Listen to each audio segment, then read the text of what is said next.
শোনেন, হেলিকপ্টার থেকে রঙিন চশমায় দুনিয়া দেখা আর জামগড়ার ওই রিক্সাওয়ালা ঘামে ভেজা লোকদের চোখ দিয়ে দুনিয়া দেখা, দুইটার মধ্যে কিন্তু পার্থক্য আছে। হাজী সাহেব, একবারে সুস্পষ্ট কথা। এখানে এতগুলো মিডিয়া আছে, আমাদের ট্যাবু ভাঙতে হবে। হুজুর হইছি তাই কি হইছে? রিক্সাওয়ালার সাথে কি হুজুর মিশতে পারে না?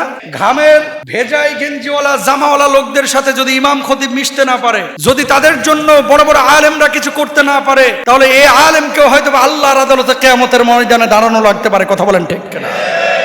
কারণ আমার নবী বলেছেন, হাব্বুন নাস ইলাল্লাহি মান ইয়ানফাউহুম লিন-নাস, মানুষের মধ্যে সর্বোত্তম মানুষ হচ্ছে সে মানুষ যে মানুষ মানুষের উপকারে কাজ করে। সর্বোত্তম মানুষ হচ্ছে সে মানুষ, খায়রুন নাসি মান ইয়ানফাউন নাস, যে মানুষের উপকারে কাজ করে। আপনি হুজুর মাহফিলে যাচ্ছেন 20 পদের খানা, আপনি হুজুর মাহফিলে যাচ্ছেন হেলিকপ্টার পাচ্ছেন, এসি গাড়ি পাচ্ছেন, আপনি হুজুর মোটা বান্ডিল পাচ্ছেন, আপনি হুজুর মানুষের জন্য কি করলেন? প্রত্যেকটা দরবারের পীর সাহেবকেও জবাব দেওয়া লাগবে। কথা বলেন ঠিক কি হয়েছে? আমাদের হুজুরদের মধ্যে দেখবেন, একটু বক্তা হলেই, একটু ফেমাস হইলেই বাপ রে বাপ, পাঞ্জাবির মাড় ভাঙতে চায় না। কথা কন না কেন? সব জায়গায় কোট মোট লাগাইয়া শুটেড বুটেড হয়ে যেন ডিপ ফ্রিজ থেকে বাইর হইছে। কথা কন না কেন? কে আপনি রিক্সাওয়ালা, ভ্যানওয়ালা, আমি কি? আমিও তো মানুষ। আপনার যে রক্ত গোস্ত, আমিও তো সেই রক্ত গোস্তের মানুষ। আপনি খেয়াল করছেন আমি যে কথাটা বলতে যাচ্ছি? দরবার থেকে পীর সাহেবেরা বাইর হন, খানকা থেকে দরবার থেকে আল্লাহর ওলিরা বাইর হন। যেমনই ভাবে খানকায় আপনি নেতৃত্ব দিবেন, মসজিদে নেতৃত্ব দিবেন, মাদ্রাসায় নেতৃত্ব দিবেন, মানুষের সামাজিক কাজে আপনাকে নেতৃত্ব দিতে হবে। এবারও চট্টগ্রামের বন্যায় দেখা গেছে সবার আগে ঝাঁপিয়ে পড়েছে দেশের ওলামা ইকরাম। কথা বলেন ঠিক কিনা? সুতরাং যখন ইমামরা জাগবে, আলেমরা জাগবে, মানুষ উপকার পাবে। আমাদেরকে কি আল্লাহ বানাইছে শুধু ইমামতি করার লাগিয়া? কথা বলেন না কেন? দৃষ্টিভঙ্গি পরিবর্তন করেন। কেমন যেন আমরা এগুলো বুঝি না, কেমন যেন। আবার কেউ যদি কাজ করে তার সমালোচনা করি। কথা বলেন না কেন? আপনি ভালো কাজ করতে পারতেছেন না, যে করতেছে তারা সমর্থন দেন, নিজে না পারলে বসে থাকেন। আর কাজ কারে কয়, আমার সাথে একটু 2 দিন ঘুরেন। খালি মনে করেন না যে রাহমানি সাহেব তো দামি দামি জুব্বা পরে আসে, রাহমানি সাহেব বস্তা ওঠানে। কখন? যখন একজন মানুষের কাজের প্রয়োজন হয়। আমার রাহমানি ফাউন্ডেশনের এই যে কর্মসংস্থান, শত শত মানুষের উপকার হচ্ছে, কাজ হচ্ছে, ওই জায়গাটায় আমি দেখি না তো কে রিক্সাওয়ালা, কে ভ্যানওয়ালা, আমি তার সাথে মিশে যাই।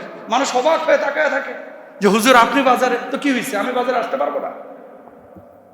আমি কি একজন রিক্সাওয়ালার সাথে রিক্সা উঠতে পারবো না? আমি কি ভ্যানটা চালাইতে পারবো না? এই আমিত্বটা আমাদেরকে পিছিয়ে ফেলেছে। কথা বলেন ঠিক কিনা? শোনেন, হেলিকপ্টার থেকে রঙিন চশমায় দুনিয়া দেখা আর জামগড়ার ওই রিক্সাওয়ালা ঘামে ভেজা লোকদের চোখ দিয়ে দুনিয়া দেখা, দুইটার মধ্যে কিন্তু পার্থক্য আছে। হাজী সাহেব, দুইটার মধ্যে পার্থক্য আছে। কিন্তু ইসলাম শুধু এটা শেখায় নাই খালি ইমামতি করবেন, বক্তাগুরি করবেন, খাবেন দাবেন, নিজে ভালো জীবন যাপন করবেন না, আর একজনকে নিয়েই ভালো থাকতে হবে। এটা ইসলামের শিক্ষা।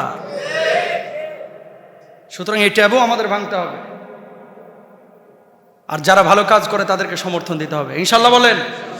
যাদের সামর্থ্য আছে প্রত্যেকে দায়িত্ব নেন যে আমি একজন মানুষের উপকার করব, আমি নিজে শুধু ভালো থাকবো না। যারা শুধু এই টেন্ডেন্সি, চেতনা লালন করে যে দুনিয়াটা মস্ত বড়, খাওয়া দাও ফুর্তি করো, এরা আসলে দুনিয়ার মূল মাকসাদই বুঝে নাই। দুনিয়াটা মুমিনের জন্য হচ্ছে জেলখানা, দুনিয়া ভোগের জায়গা না, দুনিয়া হচ্ছে বিতরণের জায়গা, কষ্টের জায়গা। আল্লাহ বুঝদান করো, আমিন বলেন। যাই হোক, 2-4 মিনিটের মধ্যে শেষ করব। কোথায় ছিল কথা? জেলখানা থেকে বাহির করলো। বাহির করার পরে বলতেছে, এই তোমার আমি একটা মন্ত্রণালয় দিতে চাই, তুমি কোনটা নিবা? তুমি আমার জান্ডারে ঠান্ডা করে ফেলাইছো। কয় দিবেনি যেহেতু ভালো মন্ত্রণালয়টা দেন। কয় কোনটা নিবা? কয় অর্থ আর খাদ্য মন্ত্রণালয়টা আমরা দিয়ে দেন। জ্ঞানী মানুষ তো, ওই শিক্ষামন্ত্রী হইতে চায় নাই, আবার কি কয়ে হেলাইব, বিপদে পড়ে যাইব। কথা ঠিক কিনা? তো বলছে আমার অর্থ আর খাদ্য মন্ত্রণালয়টা আমরা দিয়ে দেন। তো দিয়ে দিছে। দেওয়ার পরে ওই যে দুর্ভিক্ষ শুরু হলো। দুর্ভিক্ষ শুরু হওয়ার পরে গোটা মিশরে মানুষ ঝাঁকে ঝাঁকে আসতেছে। ইয়াকুব আলাইহিস সালাম তখনও জীবিত। কয় এই মিশরে বাদশার ওখানে খাবার দেবে, খাবার নিয়ে আসিস। তারা থাকে মিশর থেকে অনেক বাইরে। 11 ভাই মিলে খাবার নিতে আসছে। দেখেন আল্লাহর কি খেলা, সুবহানাল্লাহ। যখন খাদ্য মন্ত্রণালয়ের দায়িত্ব নবী ইউসুফ, তখন 11 ভাই আইছে ইউসুফ আলাইহিস সালামের এখানে ত্রাণ নিতে, খাদ্য নিতে। ইউসুফ নবী দূর থেকে দেখে বলছে, কি রে, চিনে ফেলাইছে। সুবহানাল্লাহ কন না। ওরা আর ইউসুফকে চিনে নাই, ইউসুফ আলাইহিস সালাম ঠিকই চিনে ফেলছে। চেনার পরে সংক্ষেপে বলে দিই, তাদেরকে ত্রাণ দিচ্ছে। দেওয়ার পরে বলে, এই আমার কাছে খবর আছে তোমাদের এক ভাই নাকি ঘরে আছে। আর নাম কি? কয় বিনিয়ামিন। কয়টার আনো না কে?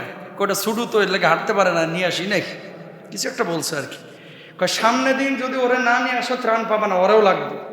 নবী ইউসুফের টার্গেট হচ্ছে নিজের মায়ের ভাইটারে একটু দেখা। সুবহানাল্লাহ।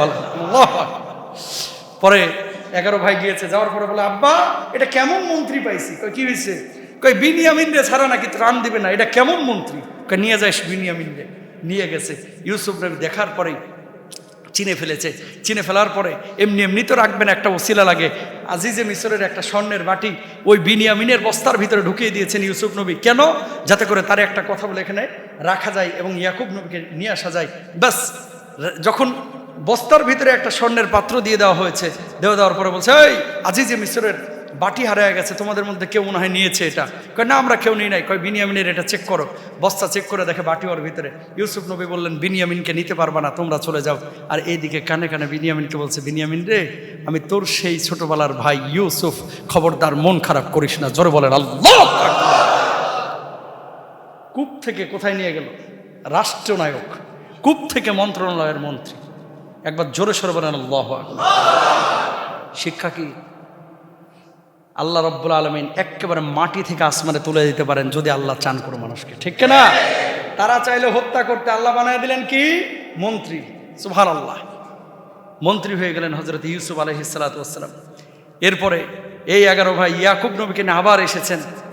ইউসুফ আলাইহিস সালাতু ওয়াস সালাম একটা জামা দিয়ে পাঠিয়েছিলেন। কারে? ওই ভাইগুলোর 11 জনরে, যে তোমরা যে আচরণটা আমার সাথে করেছিলে, আমি ইউসুফ তোমাদেরকে মাফ করে দিয়েছি। আমরা পারবো এরকম ভাইকে মাফ করতে? আমরা তো বোন ভাইকে মাফ করতে চাই না, ভাই ভাইকে মাফ করতে চাই না, খালি আক্ষেপ, আল্লাহ যেন তোর বিচার করে। না, আপনারা ঠগাইছে তো, আল্লাহ আপনারা ঠকাবে না, ওরা মাফ করে দেন। যে না, কয়দিনের জিন্দেগি, তুই খায়া খায়া ভালো থাক, আমি একটু কষ্ট করলাম। যে যত মাফ করতে পারে পৃথিবীতে সে তত সুখী। সুবহানাল্লাহ বলেন। একটা জামা দিছে।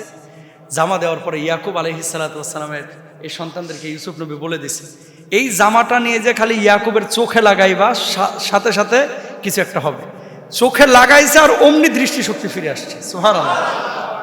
তখন ইয়াকুব নবী বুঝে গেছে যে এটা সাধারণ কোনো মানুষের জামা না, হয়তো আমার ইউসুফের জামা।